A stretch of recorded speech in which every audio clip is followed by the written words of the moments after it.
Hello and welcome to the Horsemanship and Mindset podcast with your host, Kimberly Dunn of Idlewild Horsemanship and Mindset Coaching. This podcast is here to bring you the very best in tips, tricks, and advice to help you better understand yourself, your mindset, and your horse, because your horsemanship starts with you. Let's go.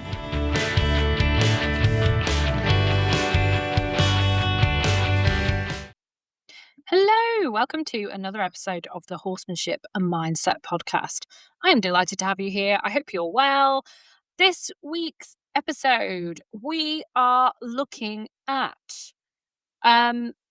feeling okay 1 minute and then feeling terrified the next. So one day you have a really great ride, and then the next day you're like, oh my God, my confidence has totally gone out the window again, which can be very, very frustrating. So you might find that you have had the most amazing ride. Maybe it was a really great lesson. Maybe it was a really great hack and everything felt amazing. Your horse felt great. You were totally relaxed, felt totally confident. And maybe you were thinking, oh my God, I'm back and I've got this. And then you have another ride, another day, and suddenly you feel nervous again. Maybe your body tightens. Your thoughts totally spiraled and got out of control. And before you knew it, you were catastrophizing all over the place. And then comes a frustration, and you're thinking, why am I here again? Why has this popped up again? Oh my God, I thought I was sorted. Here we go again. And yeah, so frustrating when that happens. But just know this is really common, and it's why I'm talking about it today. And it does not mean that you are failing, and it does not mean you are going backwards. So this episode, what we're going to discuss then is why confidence can fluctuate. What is actually happening in your mind and in your body, and how you can start to look at stabilizing confidence long term so that it's a consistent thing and not a random thing. Because random isn't particularly helpful, is it? So one thing I want to kind of focus on is how we end up in this like loop of shame with ourselves, where we have that frustration at ourselves, and then we kind of shame ourselves and don't have any compassion for our own minds and bodies and what is actually going on. So you might have found yourself saying to yourself, I thought I'd got past this. Like, what is wrong with me? Why can everyone else just get on with it and I can't? And that feeling of being back at square one, or, taking a few steps forward and loads of steps back. And the thing is that a lot of people think, and this is like in normal life too, you think that things should just be linear all the time. And so confidence should just be linear. Your learning and growing journeys should just be linear. Horse training should just be linear. But it never is, ever. Confidence, especially with horses, kind of moves more in waves. It ebbs and flows, and that's okay. And like, one of the biggest things you can do for yourself here is to have some compassion for that and some understanding around it. So what we need to understand about ourselves to be able to give ourselves a bit of compassion and cut ourselves a bit of slack is that fear isn't a you problem. It isn't your mindset. It's also biology, because your nervous system, which by the way is totally unconscious, working on an unconscious level that you don't actually currently have any control of, and it remembers things like past accidents, moments of fear, or situations where you just felt out of control one way or another, whether that's on board or on the ground.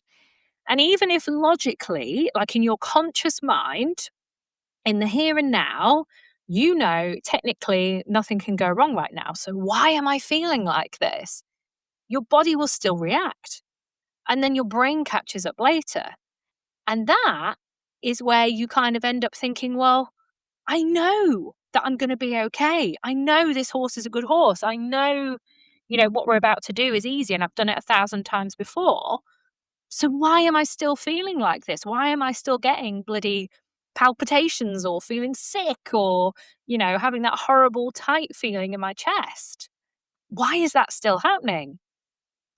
Now, the other kind of elements that don't really get kind of taken into consideration are outside stresses too. So your confidence can fluctuate depending on what's going on in the outside world, which is frustrating, isn't it? Because, we want our horses to be our relaxing time, but often, we've got these outside pressures that then weigh on us and we take them to our horses and our time with our horses. And because that's where we want to kind of let go and let our guard down a bit, that's why the outside stressors come and tap on the door. So it might be stress from everyday life, from work, from home, from your husband, whatever. It might just be a general fatigue. You're just knackered. It's been busy. Life's been busy. It might be pressure at the yard or barn that you're at because of other people. It might be that you've gone somewhere new. So I don't know, maybe you've gone for a lesson somewhere you don't normally go, or you're at a show or a clinic or just somewhere new. You might be trying something that's slightly out of your comfort zone, more than usual. Or you might have found there's been subtle changes in your horse. So I don't know, maybe their behavior's changed a little bit because of the season or the weather or their feed or something. Because they're not displaying the usual behavior and responses that they might do, you find yourself a little on edge. Now, what's really important to know is that, these outside factors that have come in and have made you feel like that doesn't mean that, or don't mean that your confidence is now gone and that's it, it's never coming back. And you've gone back 10 steps and you should just give up, blah, blah, blah. All it means is that it's kind of just temporarily overshadowed by your nervous system response. And again, totally unconscious. But the thing is that what's going on here, your nervous system is there to keep you safe. Your nervous system, your subconscious mind, its only goal is to keep you safe and alive. So if you have a feeling pop up that reminds you of a time where you have been hurt, whether that's emotionally, whether that's physically, even if it's totally different, and logically that's not going to happen again, your nervous system is like, I recognize that feeling. I recognize that thought or that thought pattern. That means we need to step in and keep them safe because last time they weren't safe. They didn't feel safe. I hope that makes sense.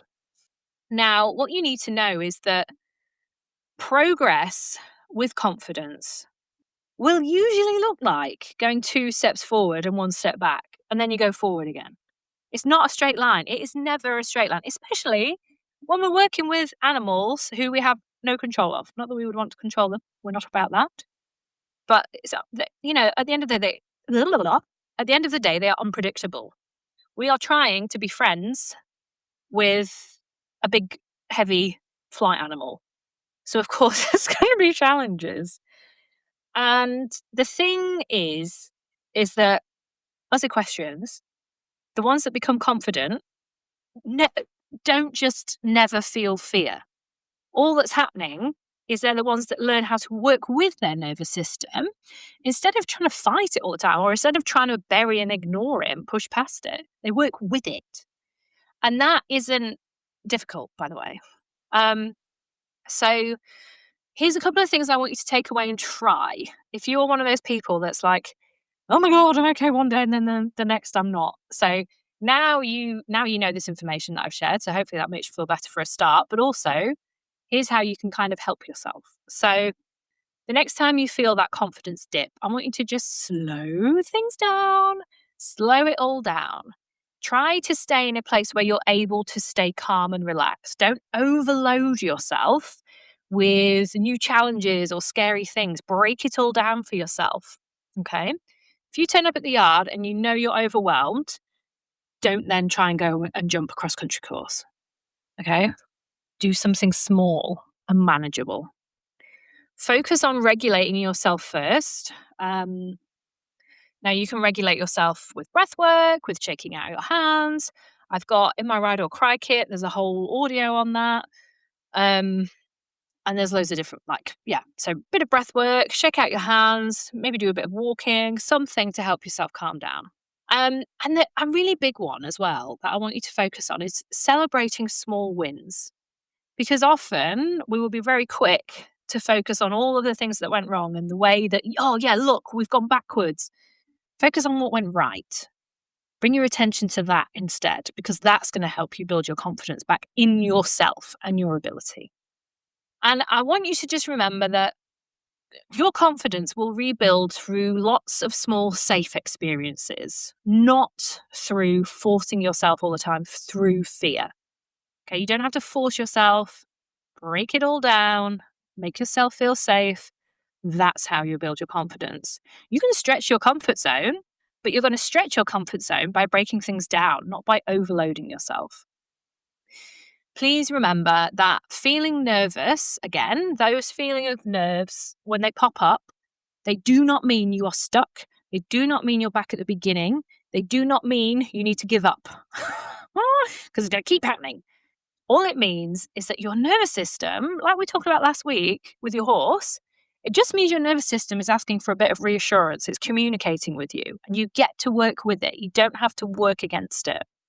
Because when you learn how to respond to your nervous system, when you learn how to read yourself, same as your horse, rather than trying to fight it, that is where you can start to build real confidence for yourself that is consistent. So, I hope that was helpful. If this episode resonated with you and you feel like somebody else needs to hear this too, please share away.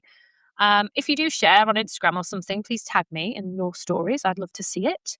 And make sure you subscribe so you don't miss any future episodes of mindset and horsemanship goodness. And if you wouldn't mind leaving a review, that's always helpful to help more people find this podcast too. So please and thank you very much for that. Any thoughts, questions, if you want to work with me, any of that stuff, email me at info@idlewildhorsemanship.com or find me on the socials at The Horsemanship and Mindset Coach. Send me a message if you want to. I'd be delighted to I cannot speak. I would be delighted to hear from you. That's what I'm trying to say. I hope this was helpful. I will see you again in the next episode. Over and out.